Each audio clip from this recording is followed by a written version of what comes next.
Shalom IT lovers of my classes, IT lovers of my e-learning. Welcome to another training on my SQL Workbench. This is part 6. So far, so good. We could already create a view, a default constraint, a concatenate, we created a start procedure, a subquery, we created our first function, and then a union and a trigger. Now let's go back to our database for a limit close, a join, and the time accurate table with the today and yesterday and tomorrow commands. Let's start. Okay, this is where we stopped last time with the dropping of the trigger. Okay, now first of all I want to get a comment here. What is a join? Let's create a join is a selection of specific columns from two related tables, and of course you can left, right, or inner join, like in Tableau. But here I'm just gonna inner join example. Okay, let's do it right now. So we want to create a join now. Let me close the comment first here. I'm gonna insert the rest after that. We are going to choose yes, the table customers and orders for this easy example. This one is really easy.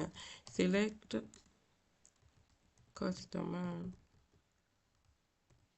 going to take the last name just for this example. Customer first name, and from the table order we want the order ID from orders. Let me first go to the table order. I think this is, so we have it here.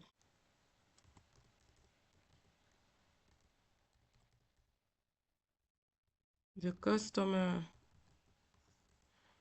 on orders. So let me make sure it's right. I'm going to scroll down a little bit. Okay, now we're ready to run that. So we are going to execute and see. Tac. And we are good. We have created our join, and this is how it looks like. Let me I'm gonna make it a little up. So this is our customer last name, customer first name, order ID, and it's pretty long. Okay, this is how we create a join. This is a simple join right there. So now we are going to do this limit close. As I said, I'm going to extend the commentary later, but right now I just write what we are doing. So the limit close now. That's easy too, and it's really good to know too. Okay, so this is the pattern. I select, we want to see just a specific number of rows, you know, from a table. Now we want to see something from the table orders. So here it's going to be from orders. And we want to limit it, let's say 5. I hope I have at least 5 rows. I think I have more than 5 rows. Okay, let's execute the limit close. And here it is, we have only 5 rows. Of course, you can change and you say, okay, I want to see just 3. So you execute again, and you're going to have only 3. This is the limit close is really easy. I don't think I have more than, you can say, okay, I just want to see 2. Yeah, okay, this is our comment for the limit close, and the difference between the limit close and you just want to see the table is, I mean, there is no big difference from order. This is how you see the whole table, right? This one we know. We execute just for those who are joining. This is how you see the whole table, but if you just want to see just 3 or 7, I have more than 7 rows. you execute, and this is the limit. You just have to put the keywords limit. This is what limit clause is. This one is real easy. Now let's go to something more challenging called time accurate table. This is so important to know also. So that's why I really wanted to make an example with that. So let's create a new table. Time, I'm going to call it like this. Accurate table. We already have some table. We can see 1, 2, 3, 4, 5. We are going to make another one. We create another table. So this is how we start. It's always good to refresh for those who are starting to watch just right now. Create table. We're going to call it table mails, for instance, and open the parentheses. We want the mail ID, for instance.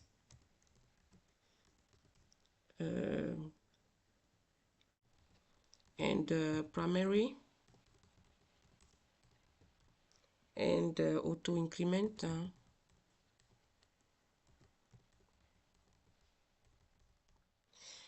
And here we need a comma. So int.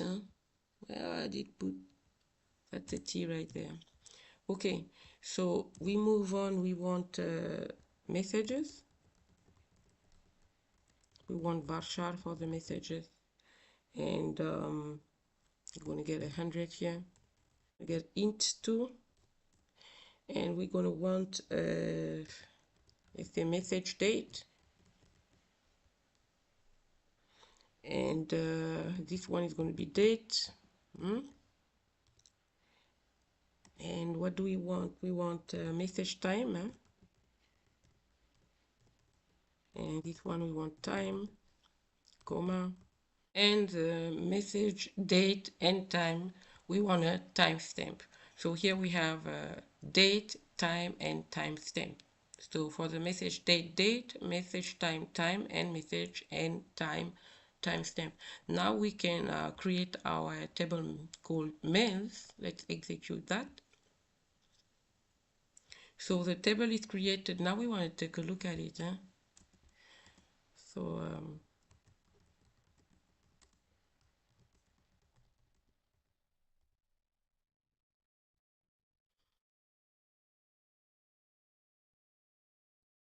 this is our table, you see. The mail ID, the messages quantity, everything is right here. That's good. Now the interesting part is this one.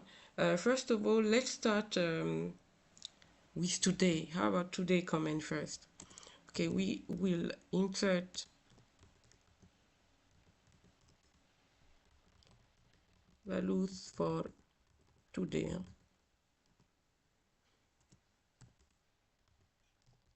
in this new table, the time accurate table.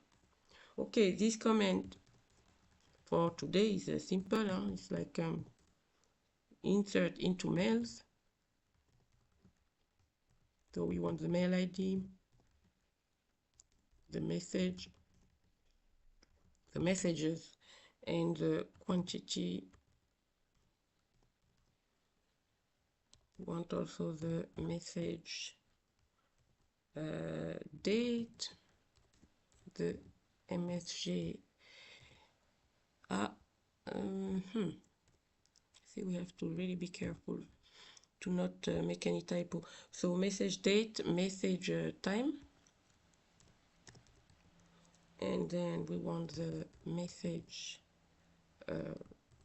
date and time, and that's it. We close here,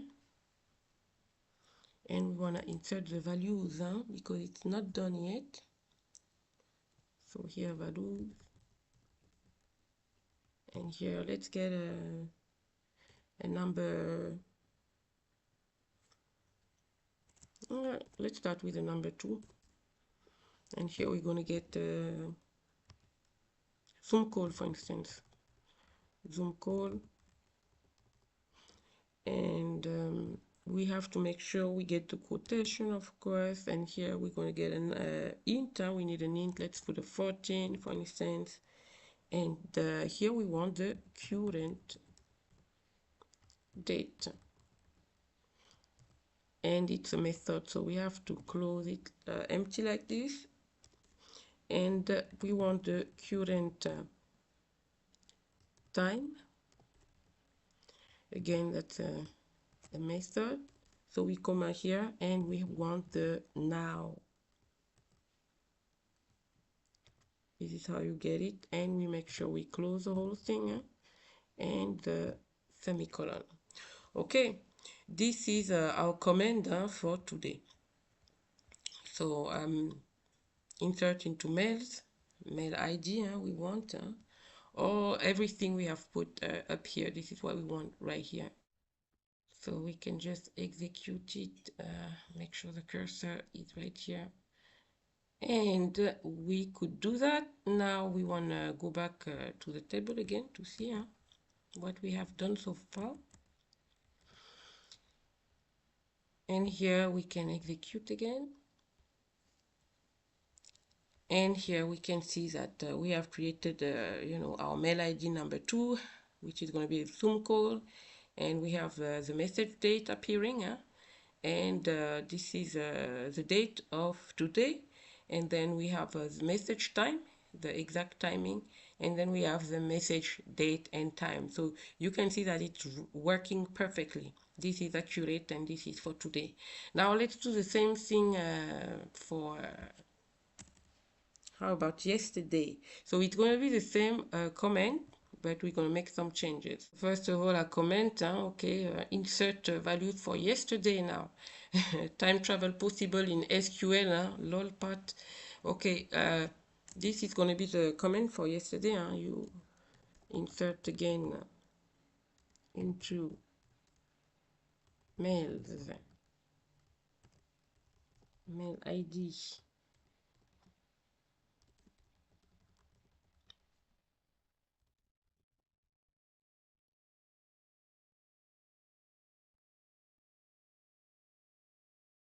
Date and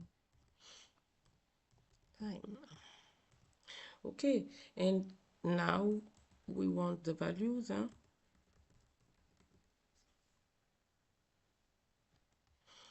Let's put maybe now a number 5, and let's start with a number 5 here.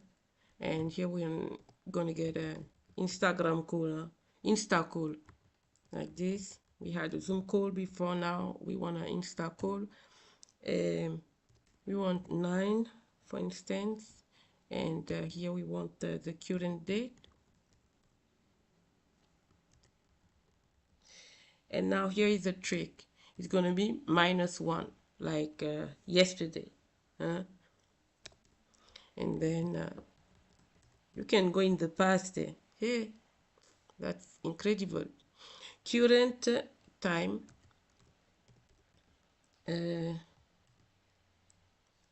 So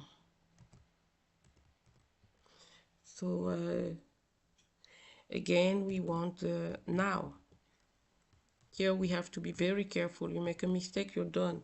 You have to restart. So it's very important to be focused here on MySQL Workbench. Better you do it slow, because when you make a mistake, you have to restart the whole thing. So insert into mails. Mail ID again, a messages quantity, message date, message time, message date and time, just like above. But here, I put another idea here. I put the number 5, and then Insta call. First we had the Zoom call. You have to put an in, so I put a 9 here. And then again, current date, but the trick is now -1 for yesterday. And then now, now we can just execute it and see if yesterday is going to happen in our new table. Execute. Okay, it looks like it's green and it looks like it's working, so I'm going to just take this one. I'm going to Control-C this one here, so I don't have to type it again. So I recall, we reopen it, and now we have our number 5 here, and you can see that it is the date of yesterday. Here, today is the 17th, I cannot lie to you. It's right now. And this is the date of yesterday. Okay, so 16 now, 17, 16. This is very interesting as comment. That's why I wanted to show that, to know that you can do the time accurate exact here on my SQL Workbench. Excuse me, a little cold. Okay, so now we want to see about tomorrow. Tomorrow is going to be pretty much the same, but let me show you. So I'm going to comment here. This is the command for tomorrow. Okay, insert values for tomorrow is possible. So you insert into mail the same things as above, and then okay, here I got the number 6, for instance, and the TikTok call, and 21 as the int. Current date is the same thing. The trick is just the +1. So for yesterday, as you can see here, it's -1, and for tomorrow it's going to be a +1. It's the same thing as above, but the +1 for tomorrow and -1 for yesterday, and nothing for today. You see current time, and it's just a method, so the empty brackets. But here by current current date, it's a method here empty when it's for today. I hope you remember. And for yesterday, it's going to be current date -1, and for tomorrow, it's going to be current date +1. So let's execute our tomorrow. You want to go tomorrow? All right, so it's green. So if it's green, of course, you have to make sure you see all the output here. But when it's green, you're good. When it's green, it means your things worked, your command worked, or else it's going to be red. I say that for just you who are maybe joining right now. We never know. Okay, so we execute our tomorrow. Oh, there is a problem. Duplicate entry for key mails primary. Okay, let me go back to the table mails and see what's going on. So we already have number 6, or we already executed it before. All right, so you cannot execute 2 times. Okay, now it's done. We have our number 6 right here is tomorrow. We have the date of tomorrow. The message date is the 18th. Okay, I said that I want to try that. I want to to see if we can go 2 days ahead or 3 days ahead in the future. Of course, here I have to put another example. Let's put a number 7 now. Here we're going to get what called WhatsApp. All these social media. WhatsApp, this, I guess. WhatsApp call. Let's put here 31, I don't know. Current date now +3. Let's try that. We execute, and it's working. That's incredible. Okay, we can go 3 days ahead. So let's see what's happening in our tables now. And this is the number 7, and indeed it's going to be 3 days ahead. Okay, let's go now in the past. Let's time travel here in the past and put here a -4 for the number. What do we have? 2. We don't have a number 3. Let's put a number 3 here. What is that going to be? What do we have? We have messengers. Let's get a messenger here.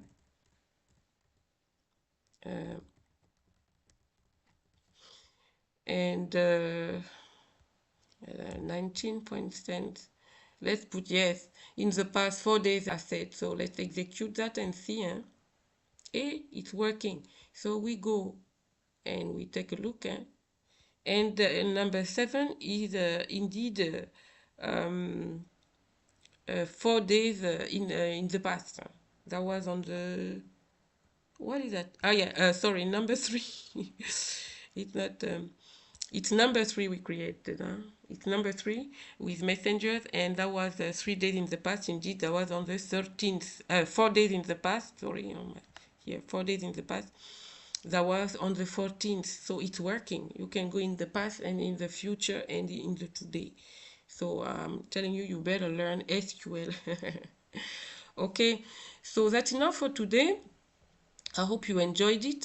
Our tables are very interesting. Let me go back to take a look at our tables. All our tables now because we didn't refresh here to see our new table called mails. So we always have to refresh to make sure we have everything under control.